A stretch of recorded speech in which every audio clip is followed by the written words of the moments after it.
अब आइए मैं बड़े अदब के साथ जनाब हजरत मौलाना शफीक अहमद साहब दामत बरकातुहुमुल आलिया जो दयारे शिबली यानी आजमगढ़ से आए हैं, मैं हजरत से गुजारिश कर रहा हूँ कि हजरत तशरीफ़ लाए और अपने खिताब नायाब से हम सामाईन को नवाजें। अस्सलामु अलैकुम व रहमतुल्लाहि व बरकातुहू।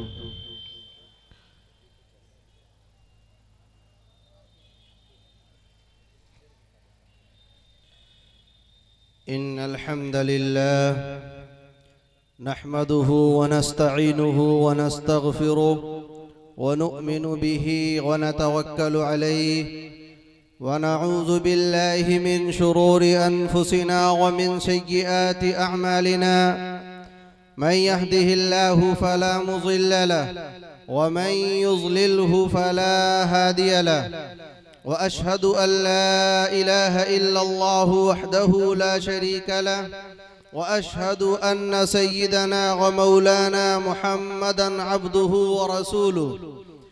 अम्मा बअदु फ़क़द क़ाल अल्लाहु तबारक व तआला फ़िल क़ुरआनिल मजीद अऊज़ु बिल्लाहि मिनश शैतानिर रजीम बिस्मिल्लाहिर रहमानिर रहीम इन्ना नहनु नज़्ज़लना ज़िक्र व इन्ना लहु लहाफ़िज़ून व क़ाल तआला ला तुहर्रिक बिही लिसानक लितअजल बिही इन्ना अलैना जमअहु व क़ुरआनहु फ़इज़ा क़रअनाहु फ़त्तबिअ क़ुरआनहु सुम्मा इन्ना अलैना बयानहु।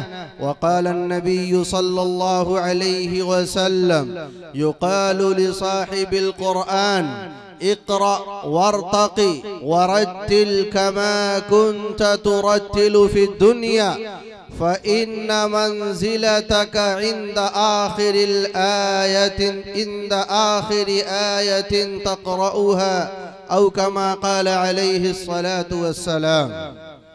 स्टेज पर तशरीफ़ फरमा मुअज़्ज़ज़ उलमाए किराम, क़ुर्राए इज़ाम, सामिईन ज़ी वक़ार, मेरी माओ और बहनों, आज यह हम सब के लिए सआदत और खुशकिस्मती की बात है कि अल्लाह तबारक व तआला ने एक ऐसी महफिल और मजलिस में हमें और आपको शिरकत की तौफीक अता फरमाई, जिसकी निस्बत अल्लाह रब्बुल आलमीन के कलामे ला रैब कुरान मुक़द्दस से है।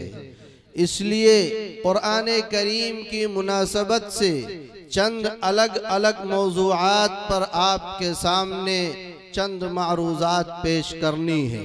आखिर में हमारी माए बहनें भी यहाँ तशरीफ़ फरमा है और रिपोर्ट के मुताबिक बहुत बड़ी तादाद में यहाँ पर हाजिर हुई, तशरीफ़ लाई हैं। औरतों की मुनासबत से कुछ वक्त घरेलू मसाइल, इस्लाम की तालीमात, आपसी हसद जलन, आपस में एक दूसरे की दिल शिकनी, इस हवाले से भी बहुत दिलचस्प और इस्लामी मालूमात आपके सामने पेश की जाएंगी।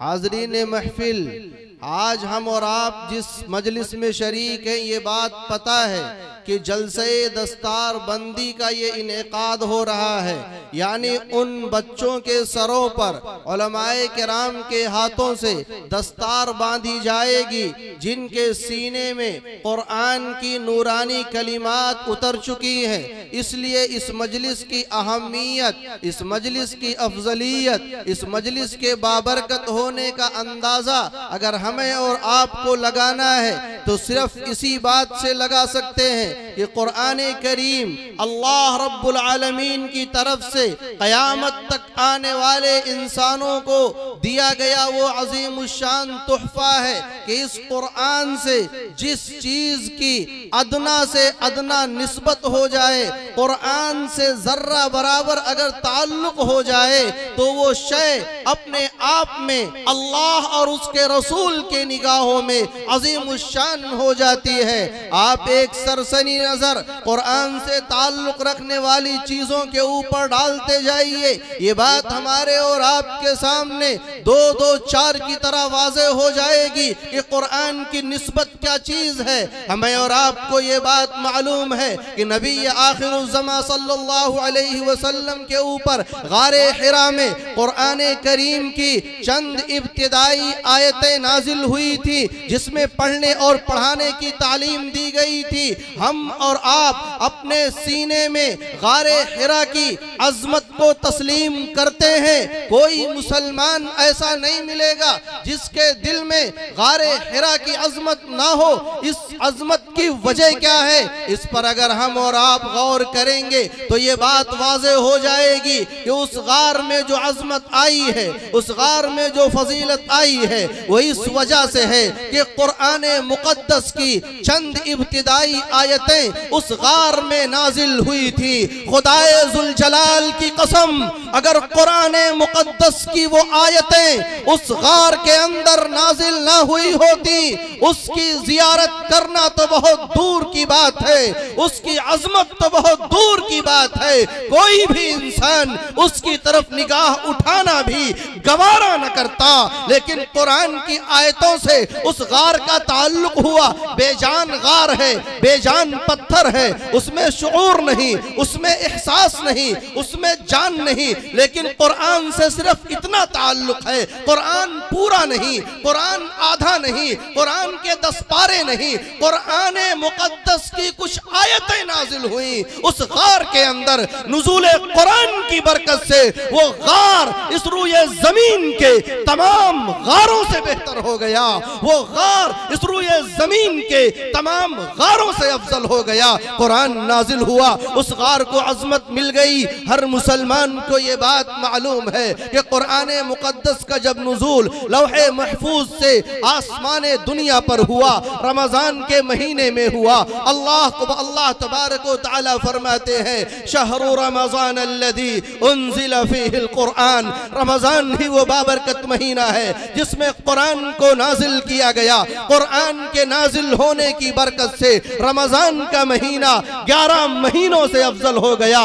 रमजानुल मुबारक के अंदर कुरान नाजिल हुआ, शबे कद्र के अंदर अल्लाह इरशाद फरमाते हैं, इन्ना अंज़लनाहु फी लैलतिल क़द्र, लैलतुल क़द्र के अंदर, शबे कद्र के अंदर, रमजान की इस बाबरकत रात के अंदर हमने कुरान को नाजिल किया है। नुज़ूल कुरान की इस बरकत से, कुरान के इस रिश्ते और ताल्लुक की बरकत से आप अंदाजा लगाइए, वो एक रात जिसमें कुरान नाजिल हुआ, अल्लाह खुद ये ऐलान कर रहा है, लैलतुल क़द्री खैरुम मिन अल्फि शहर, उस एक रात की इबादत 1000 महीनों के रात के बराबर नहीं, 1000 महीनों की रात से बेहतर है। इसलिए कि कुरान का नुज़ूल हुआ, गारे हिरा की अजमत हुई, कुरान के नाजिल होने की वजह से रमजान का महीना तमाम महीनों से अफजल करार पाया। इसलिए कि कुरान रमजान में नाजिल हुआ, शबे कद्र तमाम रातों से अफजल करार दी गई, इसलिए कि कुरान उस रात में नाजिल हुआ है। कुरान के जाहिर से भी अगर किसी चीज का अदना सा ताल्लुक हो जाए, कुरान से थोड़ा सा रिश्ता हो जाए, मेरे ईमानी भाइयों, वो चीज हमारे और आपके आंखों का नूर बन जाती है। कोई बेगैरत मुसलमान अदना सा ईमान हो, थोड़ा सा ईमान हो, कभी मस्जिद में नमाज पढ़ने भी ना गया हो, ईदैन और जुमा की नमाजें ही पढ़ता हो, लेकिन उसके दिल के अंदर, उसके कल्ब के अंदर कुरान की अजमत मुसल्लम है कि जो कुरान उस लकड़ी पर रख दिया जाए जिसको हम और आप रहल कहते हैं, कुरान के अल्फाज उस लकड़ी से नहीं मिले हैं, कुरान की दफ्तियों का ताल्लुक उस लकड़ी से होता है जिसको रहल कहते हैं। आम सी लकड़ी है, हमारे और आपके बागात में तैयार होने वाली है, आम कारखानों के अंदर तैयार हुई है, तैयार करने वाले मजदूर वही है, तैयार करने वाली फैक्ट्री वही है, दरख्त को काटने वाले लोग वही है, लेकिन जब कुरान को उस पर रख दिया गया, कुरान से उसका उसका ताल्लुक हो गया, कुरान से उसकी निस्बत हो गई। अब उस लकड़ी की अजमत इतनी है कि इस रूए जमीन की तमाम लकड़ियों से ज्यादा मुअज़्ज़ज़ है वो, तमाम लकड़ियों से ज्यादा मुहतरम है वो, तमाम लकड़ियों से ज्यादा काबिले एहतराम है वो, इसलिए कि कुरान के जाहिर से उसका ताल्लुक हो गया है। कुरान के ऊपर हम और आप एक कपड़ा लगाते हैं, मामूली से कपड़ा, बाजार के अंदर 150 रुपया मीटर मिलने वाला कपड़ा, उसी मील के अंदर तैयार होने वाला कपड़ा, जहां से हम और आप अपने जिस्मों के कपड़े खरीदते हैं। होंगे बहुत बड़े आदमी, लेकिन वो पुराना हो जाए, अपने घर के फर्श को साफ करते हैं, अपने जूतों को साफ करते हैं, उसको उठा के नालों के हवाले कर देते हैं। लेकिन ए कुरान, तेरी अजमत को सलाम, कुरान के जाहिरी औराक से ताल्लुक रखने वाले उस मामूली कपड़े को जिसे हम और आप जुज़दान कहते हैं, कुरान से जुड़ गया, कुरान से रिश्ता हो गया। अब वो फट जाए, अब वो पुराना हो जाए, अब वो सड़ जाए, अब वो गल जाए, लेकिन उसकी अजमत इतनी है, कोई भी बेगैरत मुसलमान माँ, कोई भी बेगैरत मुसलमान बहन, कोई भी बेगैरत भाई हरगिज हरगिज ये गवारा नहीं करेगा कि उस फटे हुए जुज़दान से अपने जूते की सफाई करे। कोई ये गवारा नहीं करेगा। मेरे ईमानी भाइयों, मैं आपसे यही सवाल करना चाहता हूं कि आप जरा तन्हाई में जाके सोचिएगा कि गारे हिरा के उन बेजान पत्थरों में अजमत आई तो किसकी वजह से, रमजान के उस रात में अजमत आई तो किसकी वजह से, उस मामूली लकड़ी में फजीलत आई तो किसकी वजह से, उस मामूली कपड़े में अजमत आई तो किसकी वजह से।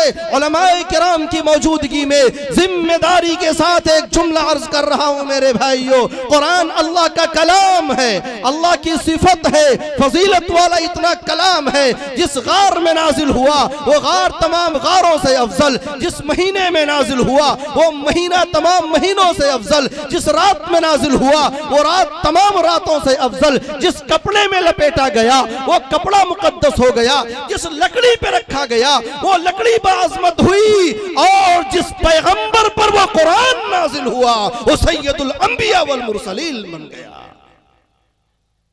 कुरान की अजमत है, कुरान की ये बरकत है, बेजान चीजों में जान आ जाती है। ऐ मेरे ईमानी भाइयों, जब किसी गली मोहल्ले चौराहे चाय के होटल से ये आवाज आती है कि कुरान के अल्फाज को रट लेने से कोई फायदा नहीं, कुरान के अल्फाज को अपने सीनों में महफूज कर लेने से कोई फायदा नहीं, किसी हाफिज कुरान की कोई अजमत नहीं। अरे अगर बेजान गार में अजमत आ सकती है चंद आयतों के नाजिल होने की वजह से, तो जिसके सीने में पूरा कुरान महफूज है उसकी अजमत का अंदाजा हम और आप लगा सकते हैं।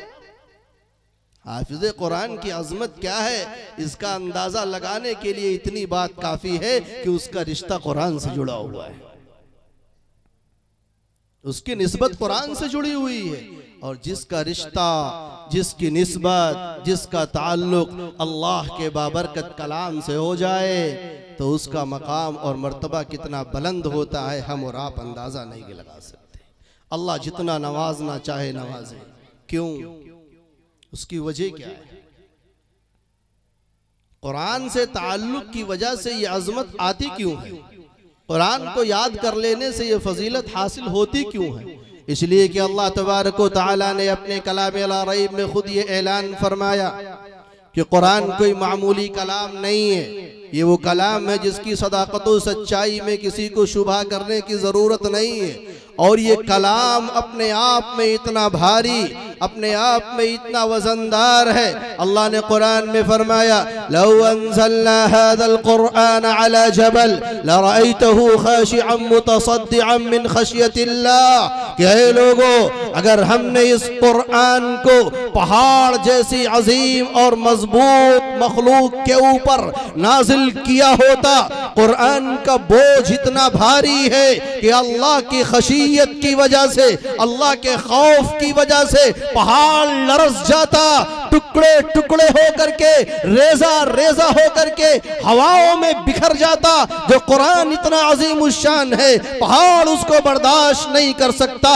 उस कुरान को जब कोई आम बच्चा अपने सीने में महफूज करता है, अंदाजा लगाओ कितनी अजीम शान को वो अपने सीने में महफूज करता है।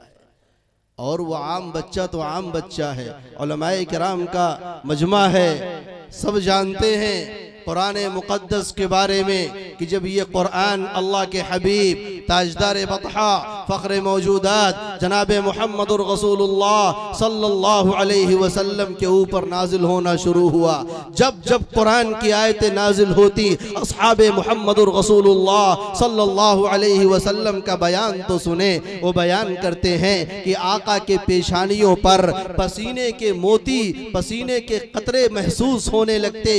आप सल्लल्लाहु अलैहि वसल्लम की हालत थोड़ी तब्दील हो जाती। सहाबा अंदाजा लगा लेते कि अल्लाह का कलाम नाजिल होना शुरू हुआ है। कुरान वो अजीम शान कलाम है, सैयदुल अंबिया वल मुरसलीन के ऊपर नाजिल हो रहा है, हालत बदल रही है। आप सल्लल्लाहु अलैहि वसल्लम कुरान को याद करने के लिए पूरी मेहनत कर रहे हैं, पूरी कोशिश कर रहे हैं, इतनी मेहनत कर रहे हैं कि अल्लाह तबारक व तआला ने कुरान ही में आयत नाजिल करके कहा, ला तुहर्रिक बिही लिसानका लिताजल बी, क्या है मेरे महबूब, आपको परेशान होने की जरूरत नहीं है, आपको बेचैन होने की जरूरत नहीं है। आप कुरान को अपने सीने में महफूज करने के लिए जल्दी जल्दी अपनी जबान को चलाते हैं, जल्दी जल्दी पढ़ते हैं ताकि कुरान का कोई हिस्सा छूटने ना पाए। ऐ मेरे ईमानी भाइयों, आगे का जो जुमला मैं आपके सामने अर्ज करना चाहता हूं उसको सुनिएगा। अल्लाह ने फरमाया, ऐ मेरे महबूब, ला तुहर्रिक बिही लिसानका लिताजल बी,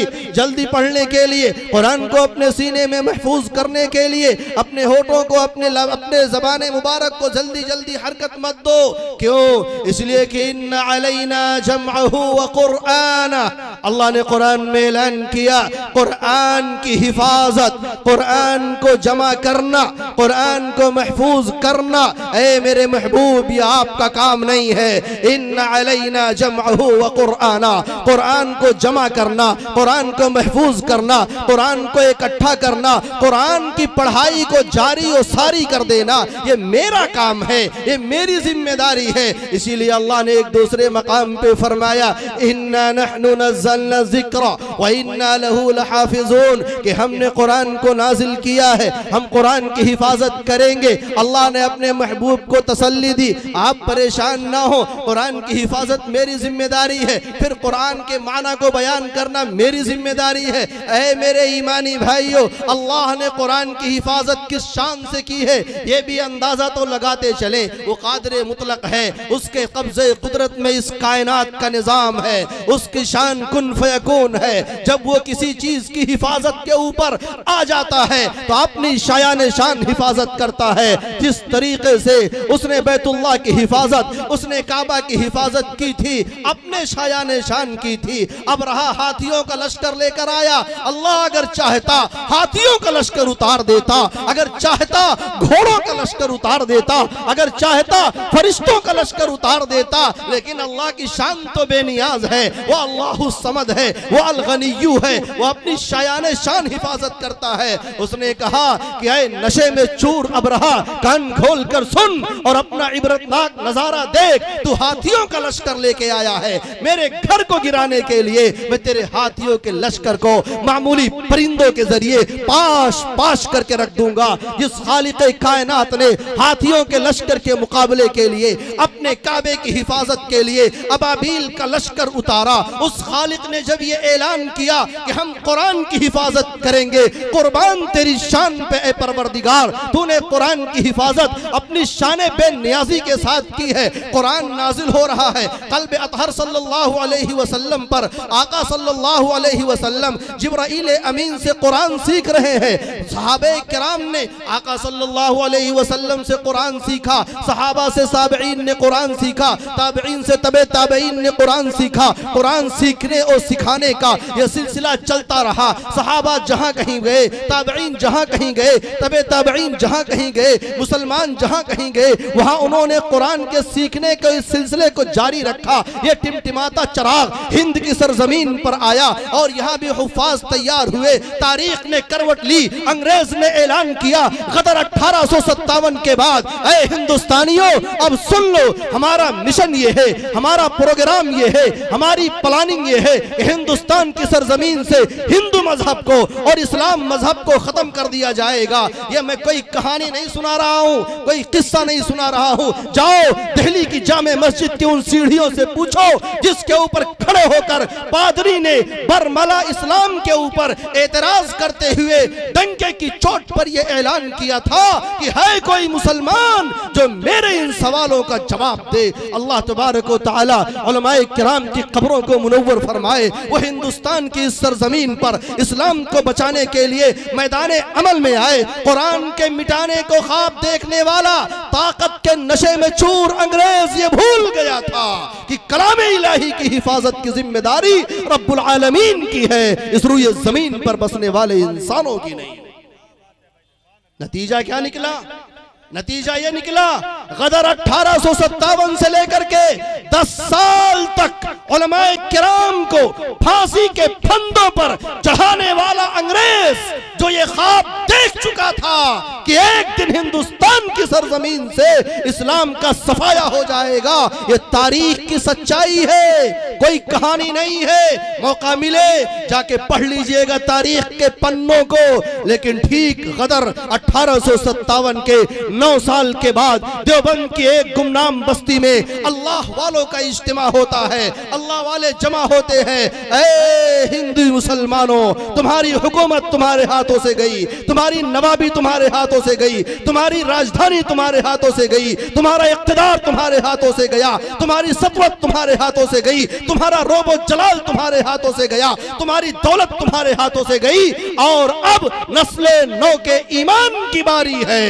इसलिए ईमान को बचाने के लिए मैदान अमल में आना पड़ेगा। देवबंद की सरजमीन पर, देवबंद की सरजमीन पर 30 मई 1866 के अंदर एक उस्ताद, एक शागिर्द दारुल उलूम देवबंद की बुनियाद रख दी गई इस ऐलान के साथ कि अंग्रेजों, तुमने तालीम फ्री की है, तुमने किताबें फ्री की है, तुमने खाना पीना फ्री किया है और तुम्हें यह लगता है कि मुसलमान कौम जिन्होंने अपने खूने जिगर से इस मुल्क की आजादी की तहरीक को अब तक चलाया है, वो तुम्हारे हाथों में अपने नौनिहालों को दे देंगे। वो खाली हाथ उलमा, वो खाली हाथ ज़ुअमा, वो खाली हाथ फकीर, वो सूफियाए किराम, उन्होंने मिल्लत के दरवाजे पर दस्तक दी और ऐलान किया हम एक ऐसा निज़ाम तालीम ला रहे हैं। इस निज़ाम तालीम का मकसद यह है कि आदमी हिंदुस्तान का रहने वाला हो या किसी इंग्लिस्तान का रहने वाला हो, लेकिन रंगो, नस्ल और ज़हन के एतबार से वो इस्लामिस्तान का रहने वाला हो,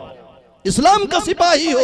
इस नजरिए के साथ दारुल उलूम देवबंद की बुनियाद पड़ती है और देखते ही देखते आप उसकी रिपोर्ट देखें, 10 साल के अंदर, 2 साल के अंदर, 5 साल के अंदर उसकी किरणें फूटनी शुरू होती है। कुरान करीम की हिफाजत का वादा जो अल्लाह ने अपने हबीब से लिया था, इन्ना अलैना जमअहू व कुरआना, एक बार फिर खालिक़े कायनात ने उस वादे को सच साबित किया। अल्लाह के रबी ने जिब्राइल अमीन से लिया, सहाबा ने अल्लाह के नबी से लिया, ताबईन ने सहाबा से लिया, तबे ताबईन ने ताबईन से लिया, उलमा ने उलमा से लिया, कुर्रा ने कुर्रा से लिया, हुफ़ाज़ ने हुफ़ाज़ से लिया। यह सिलसिला हिंद की सरजमीन पर आया। इनक़िलाब 1857 के बाद उलमा की एक जमात बैठती है देवबंद की गुमनाम बस्ती के अंदर, कुरान की हिफाजत का एक दिया जलाया जाता है और वो दिया देखते ही देखते पूरे मुल्क, हिंदुस्तान तो छोड़िए, बैरून मुल्क के अंदर उसकी रोशनियां फैलनी शुरू होती है। वहीं से उठा होगा कोई अल्लाह का बंदा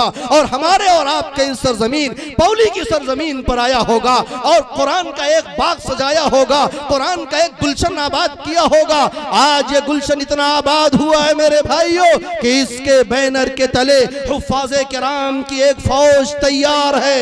अल्लाह ने अपने वादा इन्ना अलैना जमअहू व कुरआना की हिफाजत इस शान के साथ की है। ये कुरान की हिफाजत के लिए मक्का की सरजमीन सरजमीन से लेके पौली की सरजमीन तक एक पूरा सिलसिला कायम कर दिया, इस तरीके से कि आज इस स्टेज पर जिन बच्चों की आज ये कल दस्तार बंदी होने वाली है, दर हकीकत ये लाड में काले जैसे बदबख्त जिन्होंने ये कहा था कि हिंदुस्तान की सरजमीन से कुरान को मिटा कर दम लेंगे, लाड में काले अगर तेरी बेचैन रूह तक मेरी ये आवाज पहुंच रही है तो सुन ले, ये पौली के बुस्तानुल उलूम से तैयार होने वाले हुफ्फाज़े किराम कुरान को मिटना तो बहुत दूर की बात है। दुनिया की कोई ताकत अगर ताकत और इक़्तिदार के नशे में चूर होकर, दुनिया का कोई दौलतमंद अगर अपने दौलत के नशे में चूर होकर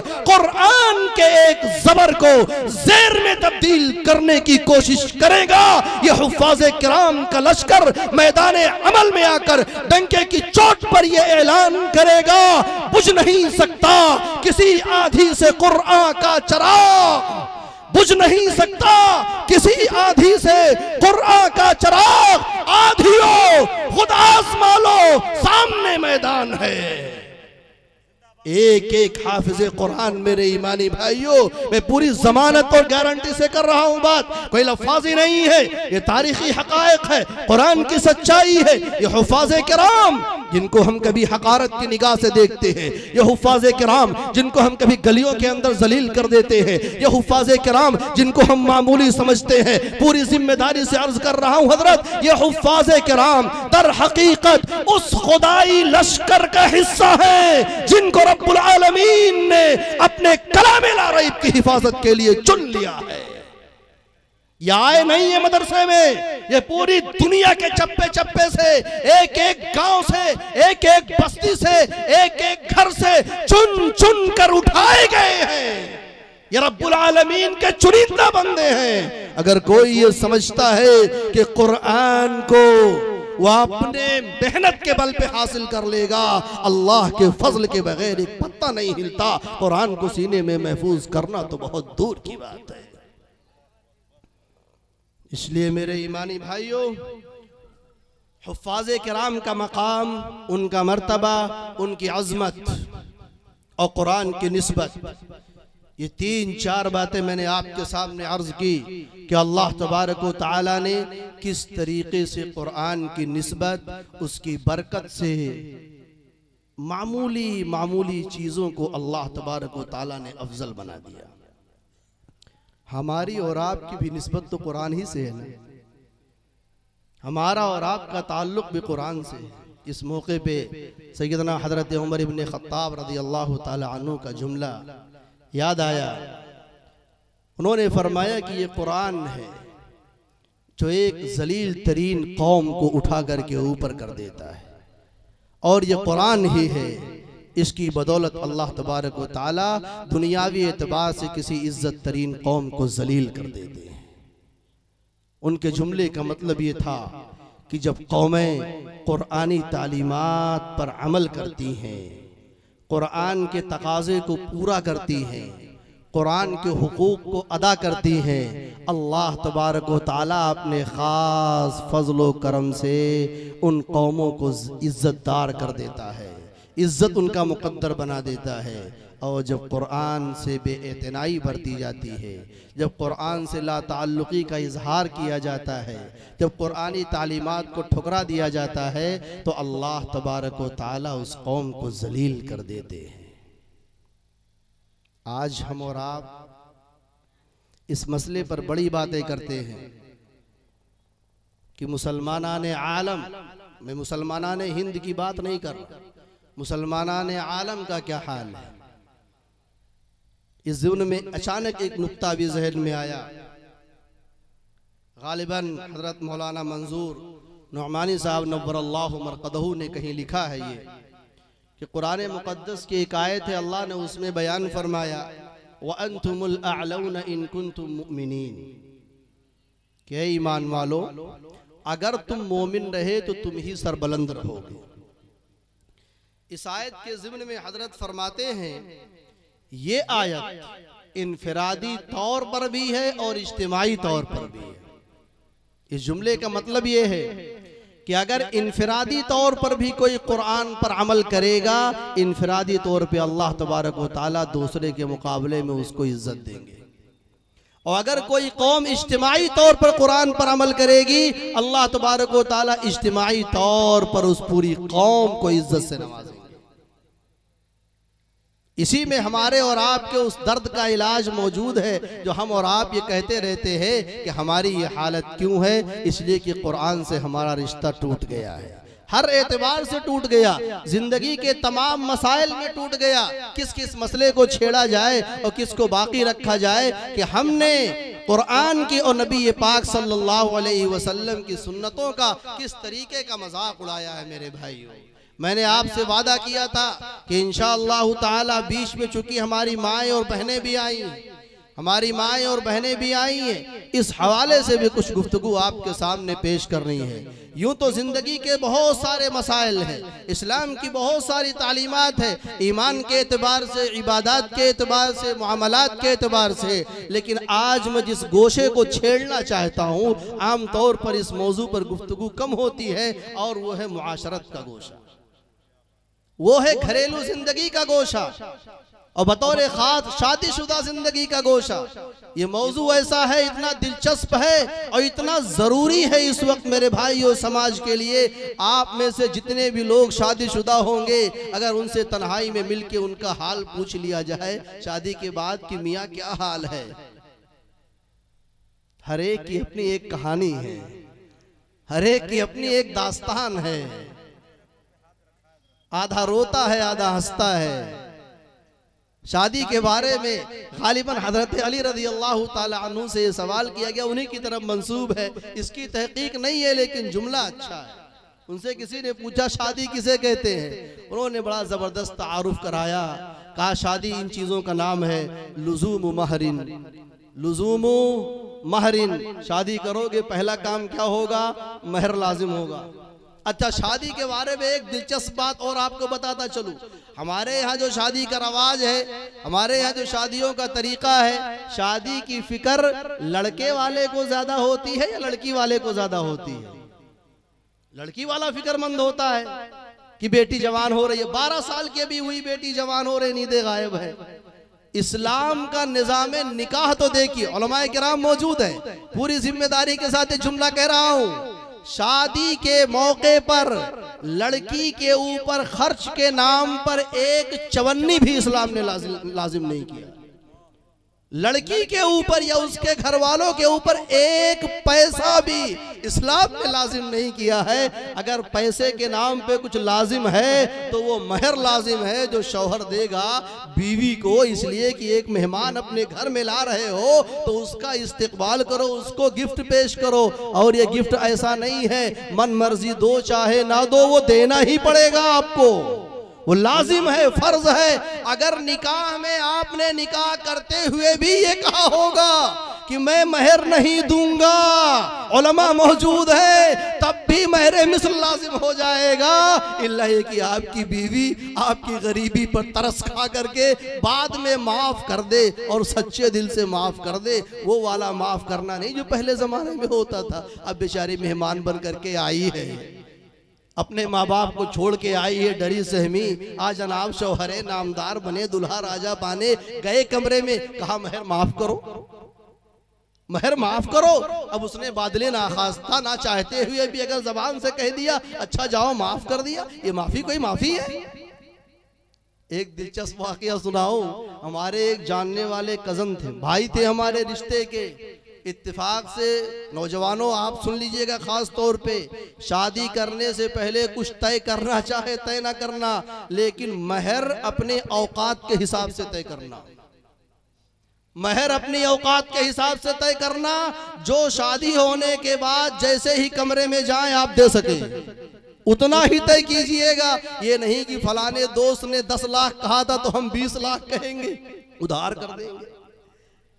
इसलिए कि वाकया दिलचस्प है, वो शादी ऐसी थी, इत्तेफाक से उस घर में पुराना रिश्ता था, रिश्ता पहले ही से चला आ रहा था, तो उसी एतबार से शादी हो गई। शादी के बाद भाई साहब गए कमरे में, जैसे ही बेड के करीब पहुंचे, बेड के करीब पहुंचे, उनकी वाइफ कहने लगी दूर रहो, पहले महर लाओ, पहले क्या लाओ? महर लाओ, फिर मेरे बेड के करीब आना, वरना वहीं खड़े रहो। उलमा मौजूद है, ये औरत का हक है। औरत आपको खड़ा रख सकती है अपना महर वसूलने के लिए।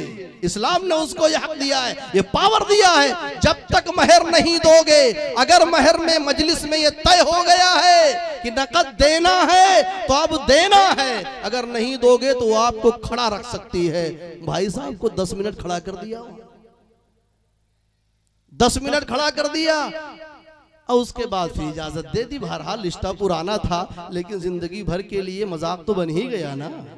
तो हजरत अली रज़ी अल्लाह ताला अन्हु की तरफ मंसूब है कि निकाह नाम है किस बात का? लुज़ूम महरिन सुरूर शहरिन, महर लाजिम होगा। उसके बाद 1 महीने की मसरत रहेगी। शादी हो जाए फिर नौजवान को देखिए अगले दिन से कैसी एक्टिविटी पैदा हो जाती है, एकदम से पूरी दुनिया उसको हरी भरी मालूम होती है। ऐसा लगता है कि बस रंगीनियां ही रंगीनियां इस कायनात में है, गम नाम की कोई चीज दुनिया में है ही नहीं। ये आइसक्रीम ला रहा, वो चाट ला रहा, वो फ्राई ला रहा है, वो चिराई ला रहा है, वो बिरयानी आ रही है, वो ये आ रहा है, वो चॉकलेट आ रहा है। 1 महीने तक सुरूर शहरिन गुमूम दहरिन, 1 महीने के बाद फिर तो फिर जिंदगी भर आपको आलू मिर्चा लाना है, जिंदगी भर आपको धनिया पुदीना लेके आना है। उसके बाद कुसूर ज़हरिन, फिर कमर झुक जाएगी ये करते करते, और फिर नुज़ूल क़ब्रिन, कब्र के अंदर पहुंच जाएंगे। शादी का ये फलसफा है, लुज़ूम महरिन सुरूर शहरिन गुमूम दहरिन कुसूर ज़हरिन नुज़ूल क़ब्रिन। नौजवान हमारा शादी के बारे में कुछ नहीं जानता, बस उसको शादी करनी है। मेरे भाइयों, शादी क्या चीज हमें आपको बताऊं, इस्लाम के अंदर शादी को सिर्फ इंजॉय करने का जरिया नहीं बताया गया है, शादी को इबादत के दर्जे में रखा गया है। शादी को इबादत के दर्जे में रखा गया है, जिसको हिंदी में पूजा कहते हैं। अल्लाह के नबी सल्लल्लाहु अलैहि वसल्लम, इसमें क्या इबादत है भाई, इसमें क्या सवाब मिलेगा हमें? अल्लाह के नबी सल्लल्लाहु अलैहि वसल्लम की हदीसें जब इस हवाले से हम सुनते हैं ना, फिर समझ में आता है कि शादी कितनी खूबसूरत चीज़ है और हमारे नौजवान ने उसको कितना भद्दा बना दिया है। मसला कहाँ पैदा हुआ बताया नहीं मैंने? हमारा नौजवान शादी के बाद 1 महीने तक इतनी मोहब्बत कर लेता है, इतनी मोहब्बत कर लेता है, इतना ख्याल कर लेता है कि पूरी जिंदगी का कोटा ही फुल हो जाता है। फिर उसके बाद भूल भी जाता है कि मेरी बीवी भी है, उसके हुकूक क्या है। तो बीवियां भूल जाती हैं कि शौहर है तो उसके हुकूक क्या है। दोनों को याद रह जाता है तो सिर्फ क्या, एक दूसरे के ऊपर हमारा हक क्या बनता है। बीवी अकड़ के कहेगी ये मेरा हक है। देखो पैगंबर सल्लल्लाहु अलैहि वसल्लम ने फरमाया, और शौहरों को तो एक हदीस याद ही है, बेदीन से बेदीन मुसलमान हो लेकिन उसे ये जरूर पता होगा कि आका ने ये फरमाया था कि अगर गैरुल्लाह को सजदा करने की इजाजत होती तो बीवियों से कहता कि अपने शौहरों को सजदा करो। ये हदीस जरूर याद है। और एक दूसरी हदीस और याद है कि आका ने फरमाया कि औरत तो टेढ़ी पिछली से पैदा हुई है, अगर उसको सीधी करोगे तो टूट जाएगी। ये 2 हदीसें हमने ऐसी रट्टा मारी है ना, एकदम पक्का याद है ये। और कुछ याद हो चाहे न याद हो, लेकिन सच्चाई ये है कि हम इन दोनों हदीसों को भी नहीं समझ पाए। सच्चाई ये है कि हम इन दोनों हदीसों को भी नहीं समझ पाए। पहली हदीस का मफहूम मैं बयान करता हूँ कि आका सल्लल्लाहु अलैहि वसल्लम ने जो तशबीह दी, मिसाल दे के समझाया कि औरत किससे पैदा हुई है, टेढ़ी पिछली से। भाई जैसे मर्द पैदा होते हैं आमतौर पे, औरतें भी तो उसी प्रोसेस से पैदा होती हैं या किसी और प्रोसेस से पैदा होती हैं? आजकल औरतें उसी प्रोसेस से पैदा होती है। अल्लाह के नबी सल्लल्लाहु अलैहि वसल्लम बहुत बारीक बात समझाना चाहते हैं कि औरत की मिसाल हमारे और आपकी पिछली की तरह है। अच्छा बताओ किस किस की पिछली बिल्कुल सीधी है, किस किस की सीधी है?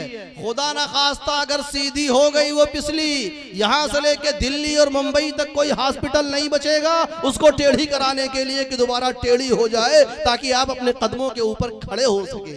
अल्लाह के नबी सल्लल्लाहु अलैहि वसल्लम फरमा रहे हैं कि औरत के मिजाज के अंदर तलखी है, औरत के मिजाज के अंदर थोड़ा तुरशी है, औरत के मिजाज के अंदर थोड़ा गुस्सा है, उसके मिजाज के अंदर झुंझलाहट है, उसके मिजाज के अंदर जज्बातियत है, वो जल्द गुस्से में में आती है फौरन मान भी जाती है। तो अल्लाह के नबी ने इसीलिए आगे बयान फरमाया कि उसी मिजाज के साथ उसको डील करोगे, उसके मिजाज को समझ के उसके साथ रवैया इख्तियार करोगे, टेढ़ी पिछली की तरह वो तुम्हारे लिए फायदेमंद रहेगी। और अगर हर हाल में अपनी मर्जी के मुताबिक उसको सीधा करने की कोशिश करोगे वो टूट जाएगी, और जब पिछली टूट गई किसी काम की नहीं रहेगी।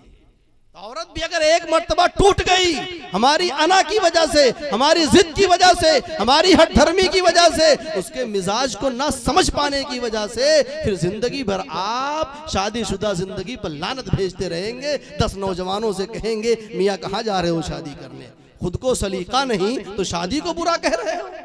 शादी तो वो चीज है जो खुशी और मसर्रत का हसीन संगम है। आका सल्लल्लाहु अलैहि वसल्लम ने, मेरी माएँ मेरी बहनें आप भी तवज्जो से सुने, नौजवान तो तवज्जो से सुन ही रहे हैं, खास तौर से वो जिनकी अभी शादी नहीं हुई, वो कुछ ज्यादा ही तवज्जो। अभी एक जगह मैं अपने गांव बयान कर रहा था, हमारे गांव ही के नौजवान थे, अभी उनकी शादी नहीं हो रही थी, वक्त ज्यादा हो, जैसे यहाँ ज्यादा हो रहा है वक्त ना, वक्त ज्यादा हो रहा था। मैंने कहा इस मौजू पर इंशाअल्लाह गांव ही है अपना, फिर कभी आया तो बयान करेंगे। एक गैर शादीशुदा नौजवान ने कहा नहीं हाफिज जी आज ही बयान कर दीजिए, इसलिए कि सब पीड़ित हैं और हल किसी के पास नहीं। और खुदा की कसम पूरी दुनिया अगर हल पेश करने पर आ जाए ना, रसूलुल्लाह सल्लल्लाहु अलैहि वसल्लम से बेहतर हल किसी। आप सल्लल्लाहु अलैहि वसल्लम ने शौहर बीवी दोनों को मकाम दिया, दोनों को हक दिया, शौहरों को आगाह किया, धमकी दी गई कि अल्लाह के नबी ने, याद है अल्लाह के नाम पर अहद करके मुआहदा करके तुम किसी की बेटी या बहन को निकाह के जरिए अपनी जिम्मेदारी में लेते हो। निकाह किस चीज का नाम है कि उस कली की कल तक हिफाजत उसका बाप कर रहा था, उसके वालिदे मोहतरम कर रहे थे, उसकी जरूरियात का, उसके जज्बात का, उसके एहसासात का, उसके आंसुओं का, उसकी खुशी का, उसके गम का ख्याल उसके बाप रख रहे थे। ऐ शौहर बनने वाले इंसान, आज से ये सारी ड्यूटी तेरी है, आज से ये सारी जिम्मेदारी तेरी है। इसलिए औरत के जज्बात का ख्याल रखना, उसके एहसासात का ख्याल रखना, नाजुक आबगीना है उसको तोड़ना नहीं, वो टूटने ना पाए, वो बिखरने ना पाए, उससे अपने मोहब्बत का दिल खोल के इजहार करना। हमारा नौजवान तो सूरत हाल ये, कुछ तो मोहब्बत नहीं करते, और अगर कुछ करते हैं तो बेचारे डर के मारे इजहार नहीं करते कि अगर मान लो मोहब्बत के इजहार कर दिया तो अम्मा कहेंगी लो जोरू का गुलाम बन गया। इस डर से कि दोस्त कहेंगे ये तो बीवी का गुलाम बन गया, अपनी मोहब्बत का इजहार नहीं करते। आओ जरा चलते हैं मदीना की गली में, आका सल्लल्लाहु अलैहि वसल्लम के घर में अम्मा आयशा के दरबार में दस्तक देते हैं। सहाबा पूछते हैं अम्मी जान बाहर का मंजर तो हम देखते हैं, हुजूर जब घर में जाते हैं तो क्या रवैया होता है, हुजूर जब घर में जाते हैं तो क्या रवैया होता है। अम्मा आयशा सिद्दीक़ा रज़ियल्लाहु ताला अन्हा का बयान सुनिए मेरे ईमानी भाइयों, जरा दिल से सुनिएगा और एक अहद करो, एक अहद करो कि इंशाअल्लाह ताला इस सुन्नत पर अमल करने की नीयत से हम सुनेंगे इंशाअल्लाह। अम्मा आयशा बयान फरमाती है कि हम अपने घरों में होती थी, घर के काम काज होते थे, उसकी वजह से बदन थक जाया करता था, थकावट हो जाया करती थी, घर के अंदर काम होते ही हैं। ये तो हम मर्दों को लगता है किया क्या, एक दिन घर में रह के देखो 4 बच्चों के साथ अगले दिन ना पागल खाना जाना पड़ गया तो कहिएगा। वो औरत बर्दाश्त करती है, कोई छोटा वाला पेशाब कर दिया, बड़ा वाला खाना गिरा दिया, उधर कोई टूट पड़ा, उधर कोई गिर पड़ा, उसका सर दर्द कर रहा है, उसको बुखार है। अगर खुदा की कसम बीवी मैके चली जाए बच्चों को छोड़ करके 3 दिन में ना पागल हो जाइएगा तो कहिए। पागल का मतलब आगरा वाला नहीं, यानी दिमाग माऊफ हो जाएगा हमारा, नहीं बर्दाश्त कर पाएंगे।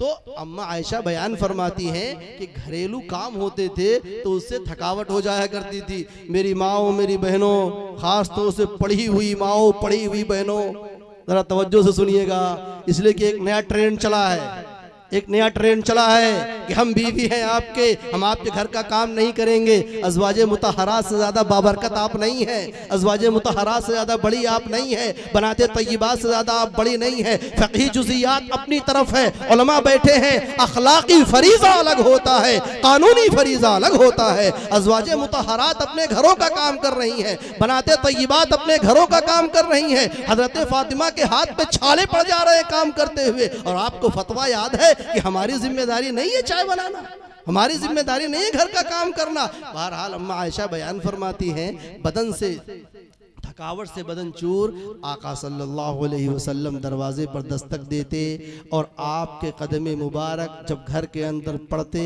कभी ऐसा नहीं हुआ घर में दाखिल होते हुए आप सल्लल्लाहु अलैहि वसल्लम के लबे मुबारक पर मुस्कुराहट न मचल रही हो। जब भी घर में दाखिल हुए, जब भी, एक दिन का नहीं, जब भी घर में दाखिल हुए मुस्कुराते हुए दाखिल हुए, चांद जैसे चेहरे पर बल्कि उससे ज्यादा खूबसूरत चेहरे पर मचलती हुई मुस्कुराहट और मुस्कान को देख करके अम्मा आयशा बयान फरमाती पूरे बदन की थकावट दूर हो जाया करती थी। मुस्कुरा करके आपका इस्तकबाल करते, दोनों तरफ से मुस्कुराहट का तबादला हो रहा है। शैताने लईन का काम तो वहीं खत्म हो जाएगा जहां मियाँ बीवी मुस्कुरा कर एक दूसरे से मिलेंगे। अब मैं आपसे एक बात पूछूं, आपसे एक बात पूछूं, लोग मुस्कुरा, आप यहां रहे हैं, यहां नहीं मुस्कुराना है, घर जाके मुस्कुराना है। यहां तो मुस्कुरा ही रहे आप, ये नबी की सुन्नत है। अब मैं आपसे एक बात पूछ लूं, आखिरी बार आप घर में मुस्कुराते हुए कब दाखिल हुए थे? याद है किसी को? आखिरी बार हम अपने घर में मुस्कुराते हुए कब दाखिल हुए थे? फिर कहते हैं भाई साहब इस दिवाजे जिंदगी तो अजीरन हो गई। अजीरन होना ही है उसे। जब आप नबी सल्लल्लाहु अलैहि वसल्लम की सुन्नत को दफन करेंगे, आपकी सुन्नतों को छोड़ करके कोई और तरीका इजाद करेंगे, तब तो अजीरन होना ही होना है। अच्छा, और अगर मान लो ऐसा नहीं है कि एक तरफा मामला है, मान लो बेचारा कोई बयान सुन करके गया, सोचा आज जाएंगे घर पे, सुन्नत के मुताबिक सलाम करके घर के अंदर कदम रखेंगे, और वो जाए सलाम करता हुआ कि अस्सलामु अलैकुम व रहमतुल्लाह, होठों पर मुस्कुराहट मचल रही है, अंदर से बेगम साहिबा की आवाज आती है, आ गए रोटी तोड़ने के लिए, फलानवा के पैर टूट गया है, फ्रिज का प्लग उड़ गया है, लाइट चली गई है, ये हो गया। इतने गम, इतने दुख, शौहर घर के अंदर आया नहीं कि मसाइब का एक ना खत्म होने वाला सिलसिला ज़ौजे मोहतरमा और वजीर दाखिला की जबान से ना रुकने वाला सिलसिला जारी हो गया। शौहर भी ये सोचता है इससे बेहतर तो मैं बाहर ही था, ये कहाँ आ गया मैं। बात दोनों तरफ से है। अगर अल्लाह के नबी मुस्कुराते हुए दाखिल हो रहे हैं सल्लल्लाहु अलैहि वसल्लम, अज़वाजे मुताहरात मुस्कुराते हुए इस्तकबाल कर रही हैं, मैं मान रहा हूँ मेरी माँ मेरी बहनों पूरी जिम्मेदारी से कर रहा हूँ। आपकी जिंदगी में परेशानियां होंगी, आपकी जिंदगी में उलझने होंगी, छोटुआ ने परेशान किया होगा, बड़ी बिटिया ने परेशान किया होगा, सास के ताने सुने होंगे, ननद के जुमले सुने होंगे, जेठानी से कुछ हो गया होगा, किसी ने गीबत की होगी, सब कुछ होगा। लेकिन अल्लाह के वास्ते शौहर जब घर में कदम रखे, एक मिनट के लिए आप सारे गिले शिकवे भुला करके दिल खोल के उसका इस्तकबाल करके अपने बेडरूम में ले जाइए, सारी कहानियां सुनाइए। अगर मर्द होगा तो आपके किस्से सुनेगा, आपके दर्द को सुनेगा, आपकी तकलीफ को सुनेगा और उसको बांटने की कोशिश करेगा, आपको खुश करने के लिए कोशिश करेगा। लेकिन वो दरवाजे पर कदम रखा नहीं, उसकी माँ के सामने, उसकी बहन के सामने, उसके भाई के सामने आपने उसको जलील करना शुरू कर दिया। फिर आप ये कहती है कि मेरा मियाँ मुझसे प्यार नहीं करता। वो प्यार करेगा या लड़ बजाएगा? अल्लाह के नबी सल्लल्लाहु अलैहि वसल्लम ने बयान फरमाया, अमल करके दिखाया। अम्मा आयशा आगे बयान फरमाती हैं, हुजूर जब घर में आते तो क्या करते थे, घरेलू कामों में हाथ बटा दिया करते थे, अपने जूते वगैरह खुद सिल लिया करते थे। बकरी का अगर दूध निकालना है, सैयदुल अंबिया वल मुरसलीन, हम तो आपके जर्रों के जर्रों के जर्रों के जर्रों के जर्रों के बराबर भी नहीं है। बकरी का दूध खुद निकाल लिया करते थे, घरेलू काम में हाथ बटा दिया करते, अजान होती नमाज के लिए चले जाते। एक पॉइंट पे गौर कीजिएगा, कहीं आप कुछ ज्यादा ही ना करने लग जाए। हुजूर घरेलू कामों में हाथ बटाते थे, किचन नहीं संभालते थे। बाज मर्द कुछ ज्यादा ही सेवा करने लगते हैं। हाथ बटाना है, किस लिए? ताकि बीवी को ये एहसास हो जाए कि मेरे शौहर को मेरी तकलीफों की फिक्र है। बस आपको दिल खोलना है, वो कुंजी तलाश करनी है जिससे अपनी बीवी का दिल खोल ले जाए। आपको किचन की ड्यूटी संभालेंगे तो बाहर का खर्चा कौन बर्दाश्त करेगा? वो एक मर्तबा एक आदमी अपने घर में गया, देखा कि बीवी एकदम जो है परेशान हाल, चाय की तलब हो रही थी। कहा बेगम चाय बना दो? कहा नहीं बना सकती, बहुत हालत खराब है, आप ही बना दो। शौहर ने कभी चाय बनाई नहीं थी। अब जो आदमी कभी चाय ना बनाया हो और वो चाय बनाकर तैयार करे तो चाय के नाम पे काढ़ा ही तैयार होगा। चुनांचे तैयार हो गया काढ़ा, अल्लाह करके खुद भी पिया और बीवी को भी पिलाया। बीवी ने जैसे मुंह में डाला, इंतहाई बदमजा, लेकिन बीवी चालाक थी, बीवी होशियार थी। उसने कहा रे वाह, आपने क्या चाय बनाई है, आज तक तो हमने ऐसी चाय पी ही नहीं। अब ऐसा करें कि आप ही रोज चाय अपने हाथों से पिलाया करें। लग गई चाय की ड्यूटी। अगले दिन खाने का वक्त हुआ, खाने का वक्त हुआ, इत्तेफाक से फिर मोहतरमा बीमार। बीवी ने कहा खाना आप ही बना लो। शौहर ने कहा, वो भी होशियार था, मुझे कुछ नहीं आता, खाना होटल से आ जाएगा, मेरा हाथ नहीं लगेगा, वरना खाना भी अच्छा कह दोगी फिर खाना भी बनाना पड़ जाएगा मुझे। दोनों तरफ से मोहब्बत, दोनों तरफ से इज़्दिवाजी जिंदगी, दोनों तरफ से अल्लाह के नबी हाथ बटाया करते थे एक दूसरे के दिल को जीतने के लिए। बहुत सारे लोग समझते हैं कि औरत पर पैसा खर्च कर देंगे खुश हो जाएगी। उल्लू हो, पैसा खर्च करने से औरत नहीं खुश होती। आप औरत की हालत को देखिए, उसकी कंडीशन को देखिए, उसके मिजाज को समझिए, उसके मिजाज के हिसाब से आप उसकी वाली कर दीजिए। 5 मिनट के बाद आप अपनी बात मनवा लीजिए, इंशाअल्लाह अगर वो गैरतमंद खातून होगी आपके कदमों में गिर पड़ेगी, लेकिन उसके मौके पर उसकी वाली। ये अल्लाह के नबी सल्लल्लाहु अलैहि वसल्लम एहसास दिला रहे हैं। एक दो रिवायतें, वक्त बहुत ज्यादा है, मौका ही 10 बजे मिला, बहरहाल उसका कोई शिकवा गिला नहीं है, लेकिन इंशाअल्लाह ताला 11 बजे तक मेरा वक्त है, उससे पहले बात खत्म हो जाएगी। ये मौजू मैं इसलिए छेड़ा हूं इसको, और आप देखेंगे पहले मौजू में अंदाज अलग था, यहाँ अंदाज अलग है। दोनों का ताल्लुक अलग है, दोनों का ताल्लुक अलग है। आका सल्लल्लाहु अलैहि वसल्लम, अम्मा आयशा बयान फरमाती हैं कि खास हालात में, पीरियड के हालात में, माहवारी के हालात में अल्लाह के नबी सल्लल्लाहु अलैहि वसल्लम के साथ एक ही प्लेट में खाना खा रही थी, एक ही प्लेट में अल्लाह के नबी अब हम लोग क्या सोचते हैं, शादी होने के बाद 1 महीना तो खूब एक दूसरे को खिलाएंगे, लुकमा इतना खिलाएंगे कि पूरी जिंदगी कोटा फुल कर देंगे। अल्लाह के नबी सल्लल्लाहु अलैहि वसल्लम की उम्र 53 साल से ज्यादा है। उस वक्त की ये एक्टिविटी है, उस वक्त की ये सुन्नत है। अम्मा आयशा बयान फरमाती हैं, साथ में बैठकर खाना खा रहे थे, इससे ये बात समझ में आई कि मियाँ बीवी का एक साथ बैठकर खाना खाना ये भी आका सल्लल्लाहु अलैहि वसल्लम की सुन्नत है। फिर पलट के पूछ लूं या जाने दूं? समझ गए सवाल? आखिरी बार हम अपनी बीवियों के साथ एक साथ बैठकर खाना कब खाए थे? याद है किसी को? फिर कहते हैं यार शादीशुदा जिंदगी में अजीरन है। आका सल्लल्लाहु अलैहि वसल्लम खा रहे हैं, आगे जुमला सुनिए, इसी पर नहीं, नबी पाक सल्लल्लाहु अलैहि वसल्लम दिल में उतरने का तरीका उम्मत को बता रहे, और कुर्बान उम्मत की उन माओं पर कि उन्होंने इन वाक़यात को सहाबा के सामने बयान किया, बाकायदा सहाबा के सामने बयान किया बाकायदा।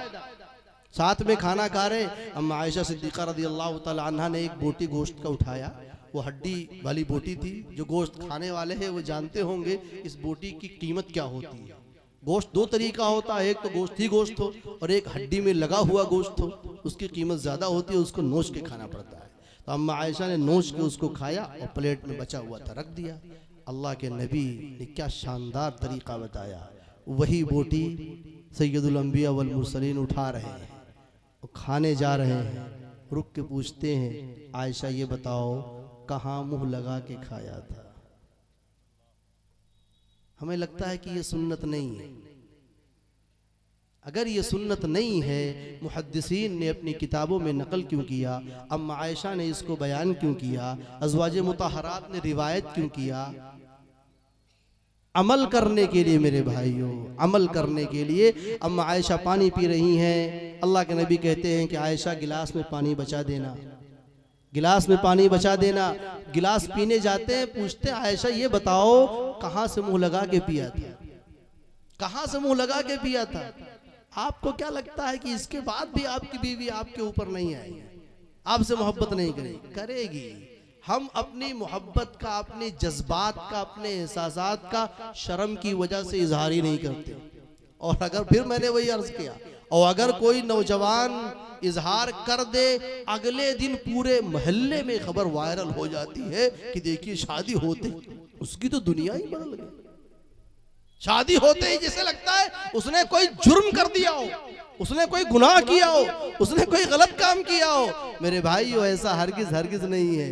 अच्छा, इसका ये मतलब नहीं है कि इज़्दिवाजी जिंदगी में उतार चढ़ाव नहीं होगा। इज़्दिवाजी जिंदगी में उतार चढ़ाव तो होना ही होना है।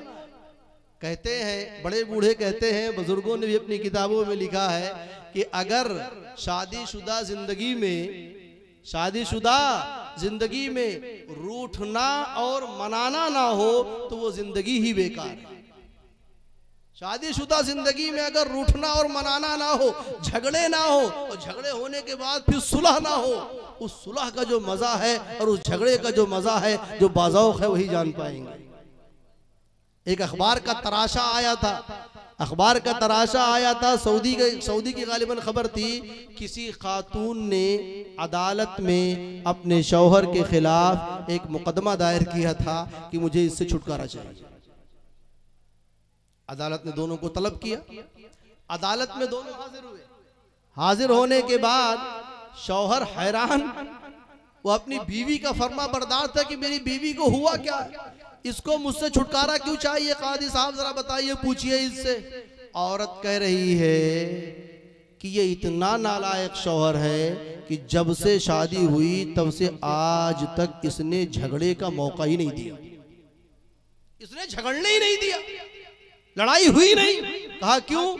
वो औरत कहने लगी मैं जो मुंह से निकालती हूं कि ये चाहिए, फौरन ये पूरा कर देता ना लाए।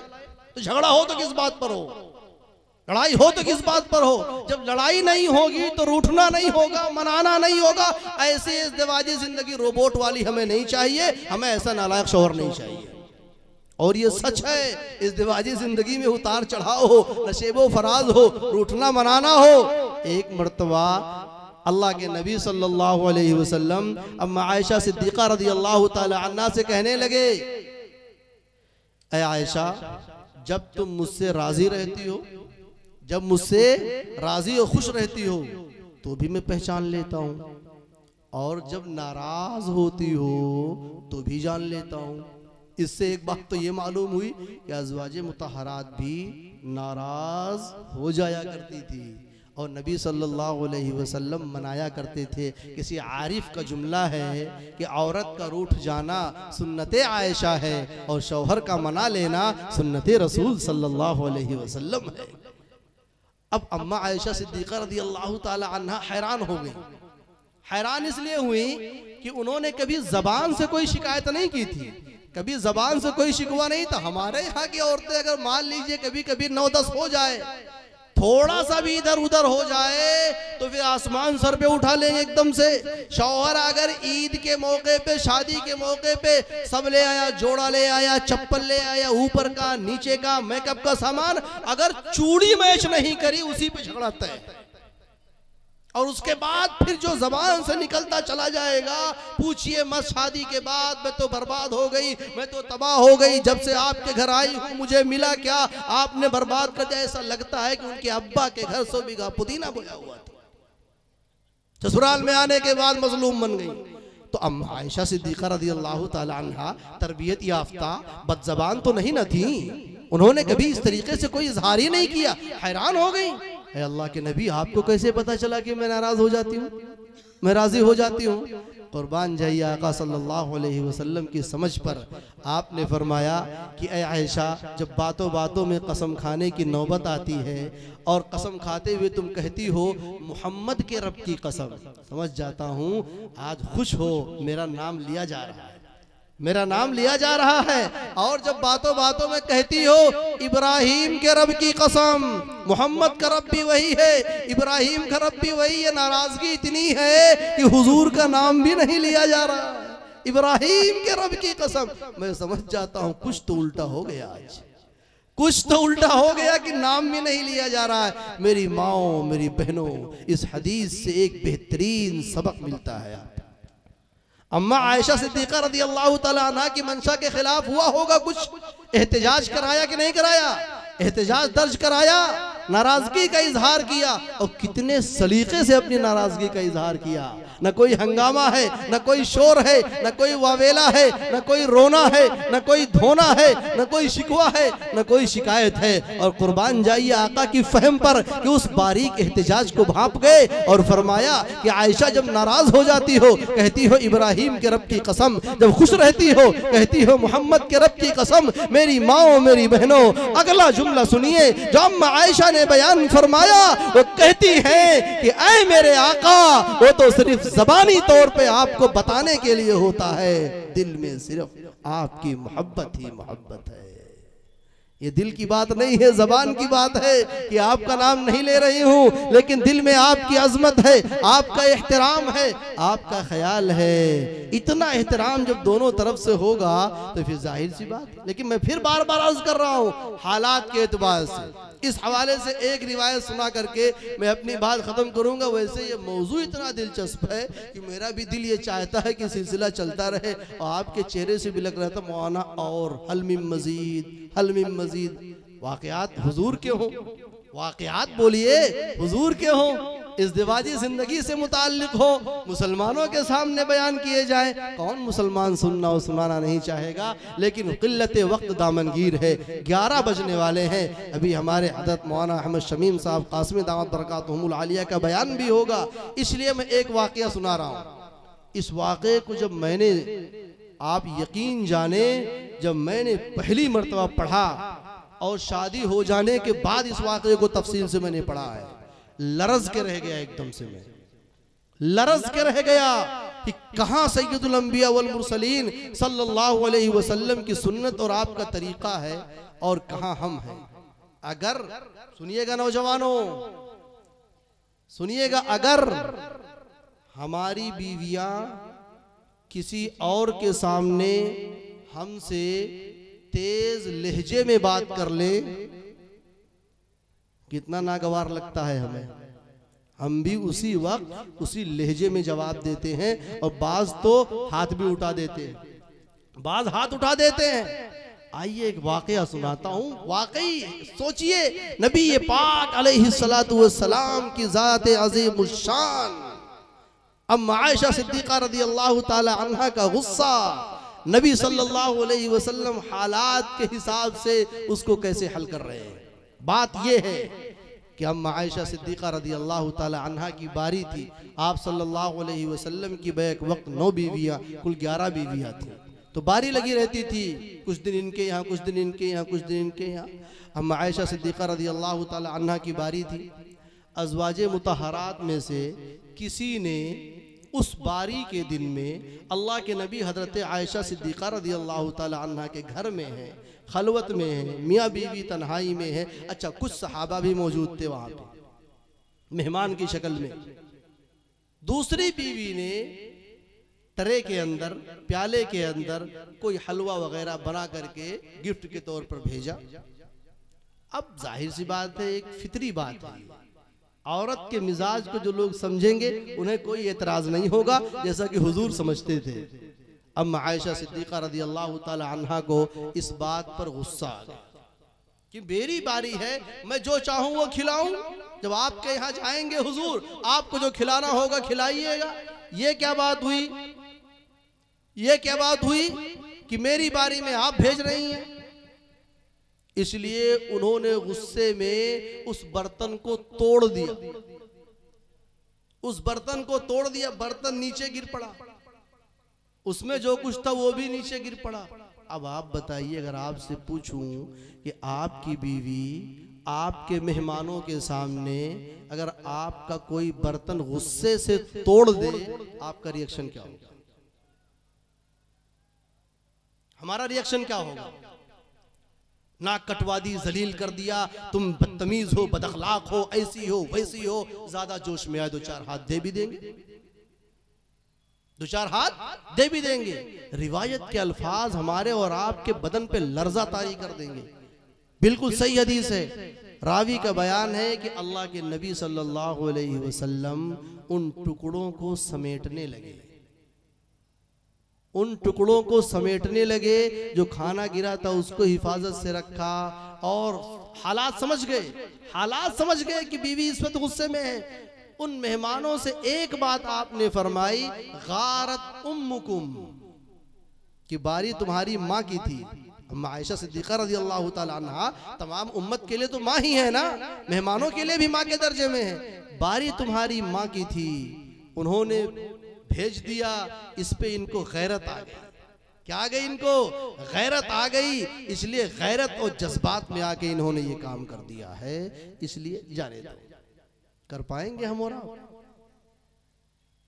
मामलात हालात को देख करके हमें और आपको डील करना है।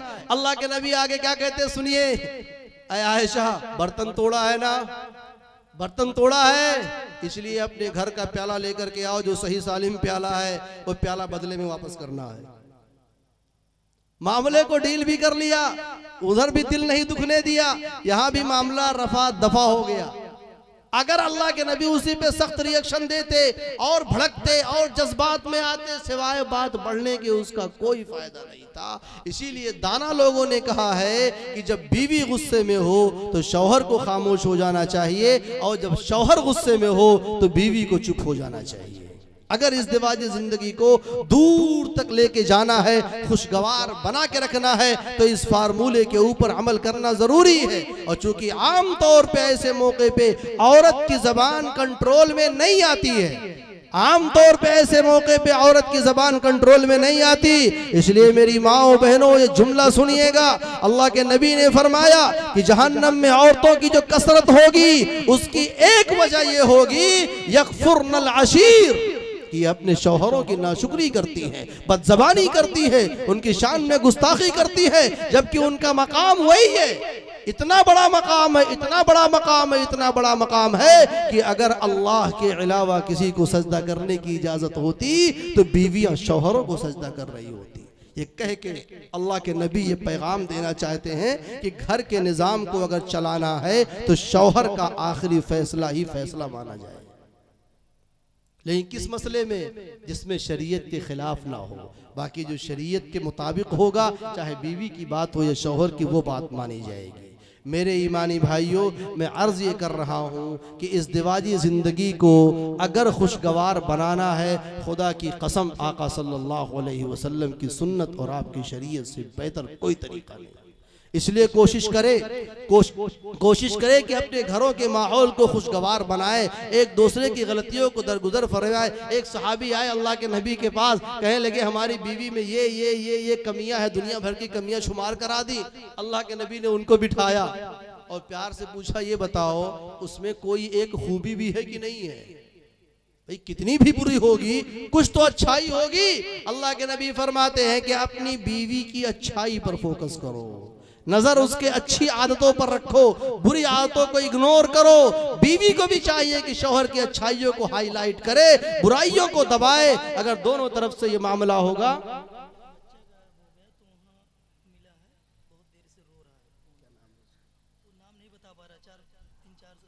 एक 3 या 4 साल का बच्चा, बाप का नाम अखलत बता रहा है, गांव बजहा, वो निस्वा के गेट पर वो बच्चा मौजूद है, रो रहा है। उसके जो सरपरस्त यानी अखलत हों या उनके कोई मुताल्लिक रिश्तेदार हों, तो उस बच्चे से 4 साल का बच्चा है, वो अपना नाम नहीं बता पा रहा। गनीमत दे कि अब्बा का नाम याद है, तो बड़ी बात है। तो वहाँ जा कर के निस्वा के गेट पर मिल ले। तो मैं आखिरी बात याद कर रहा था, इस हवाले से इस मौजू के ऊपर बात ख़त्म कर रहा हूँ कि हम एक दूसरे की अच्छाइयों को हाईलाइट करें, बुराइयों को दबाएं। लेकिन मसला हमारा ये है कि हम बुराइयों को हाईलाइट करते हैं, अच्छाइयों को दबा देते हैं। इंशाअल्लाह ताला मामला खुशगवार हो जाएगा। मेरे भाइयों, मैंने गुफ्तगू जहाँ से शुरू की थी मैंने गुफ्तगू जहाँ से शुरू की थी कि अल्लाह तबारक व तआला ने कुरान की हिफाजत की जिम्मेदारी और कुरानी तालीमात की हिफाजत की जिम्मेदारी अपने सर ली है। अल्लाह जब इस हिफाजत को अपने सर लेता है तो अलग अलग अंदाज में इसकी हिफाजत करता है।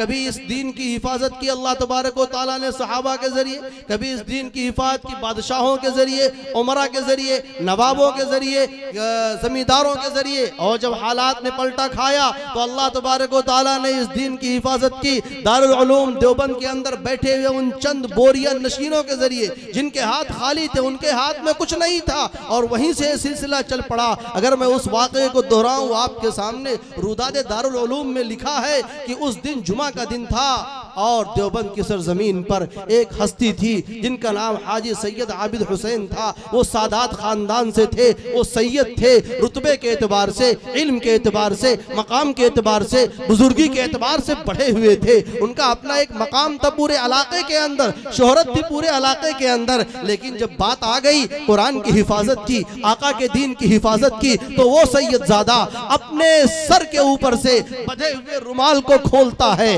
और याज़्म मुसम्मम करके देवबंद की गलियों में निकलता है। अपने जेब से उसमें 6 रुपए डालता है कि आज देवबंद की गलियों में निकल के चंदा करना है और मुसलमानों को ये बताना है कि अब तुम्हारे दीन और ईमान का मसला है, इसलिए मुसलमानों पेट काट के दो, एक वक्त खाओ, एक वक्त भूखे रहो, एक रोटी खाओ, आधी रोटी खाओ, लेकिन मिल्लत के नौनिहालों के ईमान को बचाने के लिए मैदान अमल में आओ, डोनेशन दो, चंदा दो। रुदाद दारुल उलूम में लिखा है एक ही दिन में जो चंदा हुआ था वो 100 रुपए से ज्यादा, गालिबन 200 कुछ रुपए एक दिन में उस सैयदजादे ने वसूला था।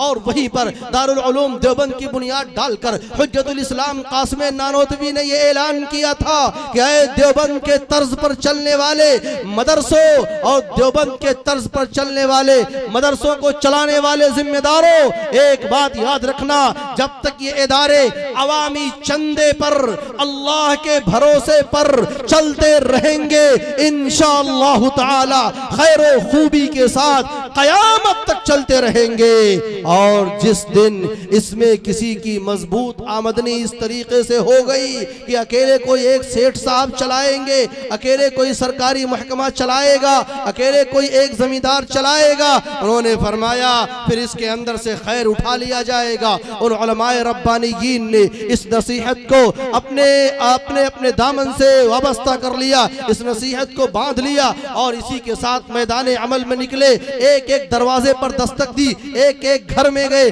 आपके इस बुस्तानुल उलूम की जो तारीख होगी, इस इल्म मारिफत के बाग की जो तारीख होगी, उठाकर देख लो।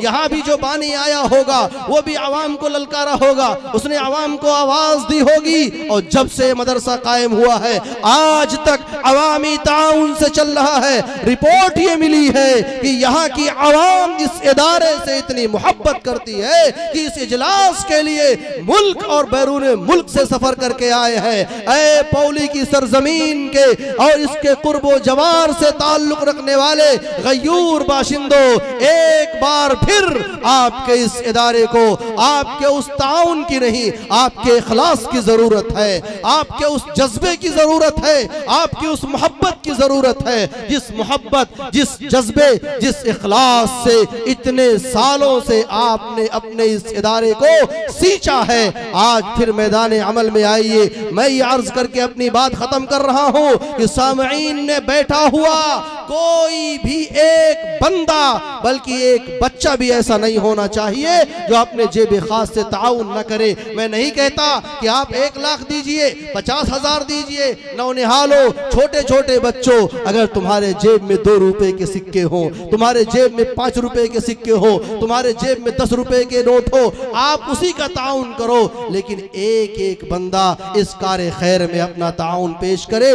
मेरी भी तरफ से मेरी जेब में जो कुछ है अल्लाह तबारक व तआला इसको कबूल फरमाए। थोड़ा थोड़ा कतरा कतरा दरिया शबा। ये हमारा क्या नाम है, गुल हसन उर्फ गुड्डू, माशाल्लाह उन्होंने 5,000 रुपए, अल्लाह जज़ाए खैर, अल्लाह इनके देने को कबूल फरमाए।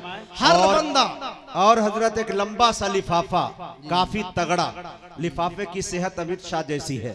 जलालुद्दीन शेख उर्फ भुट्टू परसा, जो माशाल्लाह पलाट की तरफ से 20,000 रुपए दिए गए। माशाल्लाह, अल्लाह इनके देने को कबूल फरमाए, अल्लाह कबूल फरमाए।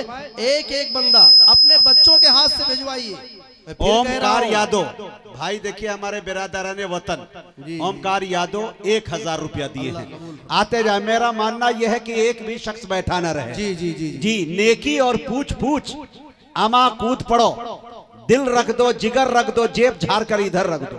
मोहब्बत करने वाले लोगों से मेरी गुजारिश क्या जाए। ये तमीम साहब हमारे बगलगीर है और इंशाल्लाह देख रहे हैं। आते जाए, छोटा सा बच्चा, हर बच्चे के अपने बच्चों के हाथ से दिलवाइए। 10 रुपया 20 रुपया 1500 जो देना चाहते हैं नकद देते चले जाएं। मोटे अमाउंट का ऐलान यहाँ जरूर कराएं। जो हजरात दे नहीं सकते वो लिखवा सकते हैं, फोन पे के जरिया, गूगल पे के जरिया ले लिया जाएगा। जी माशाअल्लाह माशाअल्लाह, अल्लाहुम्मा ज़िद फज़ील। अल्लाह ताला आप सबके देने को कबूल फरमाए। माशाअल्लाह।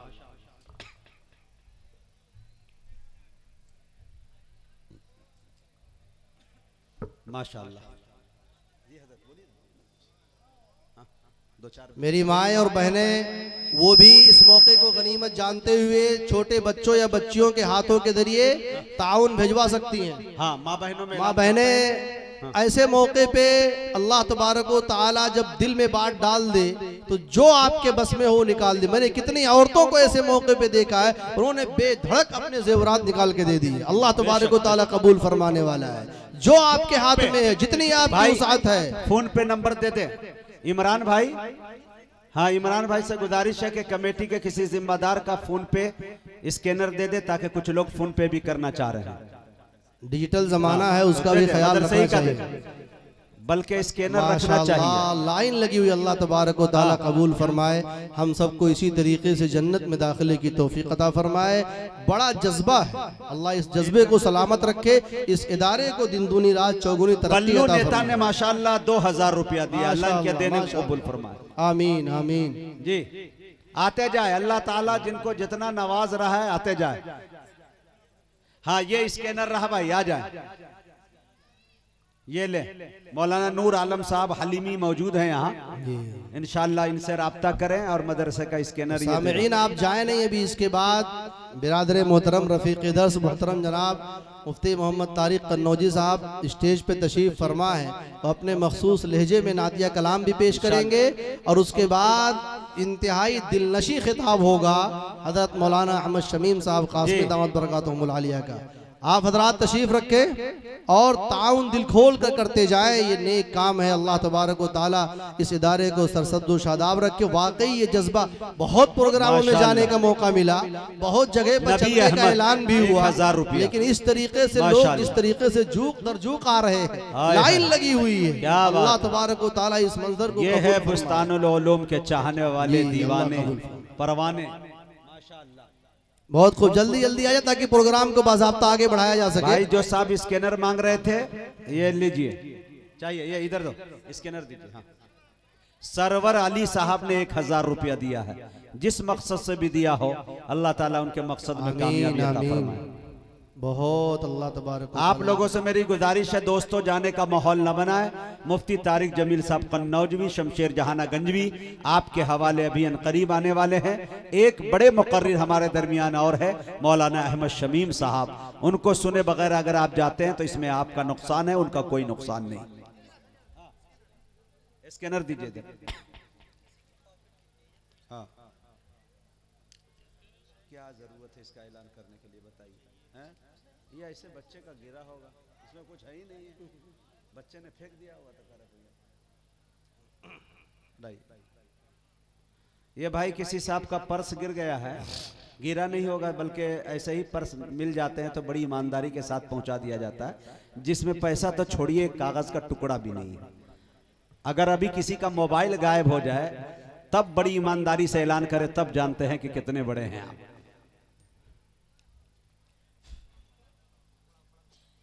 हाँ, आते जाए भाई, आते रहे। 10 20 50 100 जितना आपसे बन पड़ रहा। हाँ, शुएब भाई ने 500 रुपये दिए, माशाल्लाह। हाँ, ये देखिए स्कैनर का भी सिलसिला चल रहा है, माशाल्लाह। आते रहे। मोहम्मद राशिद 500।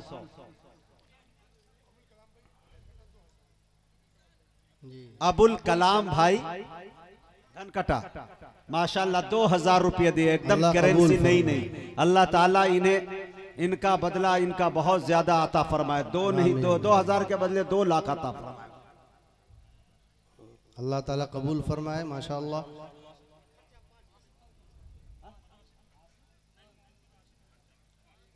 आसिफ खान खर्चा 5000 रुपया दिए माशाअल्लाह। अल्लाह ताला इनके देने को कबूल फरमाए माशाअल्लाह। ये सब मर्द मुजाहिद है, ये दीवाने हैं भाई माशाअल्लाह। अबू साद भाई ने 2000 रुपए फोन पे किए। जो करना चाहे लिखवा भी सकते हैं, अगर अभी इस वक्त मौजूद नहीं है।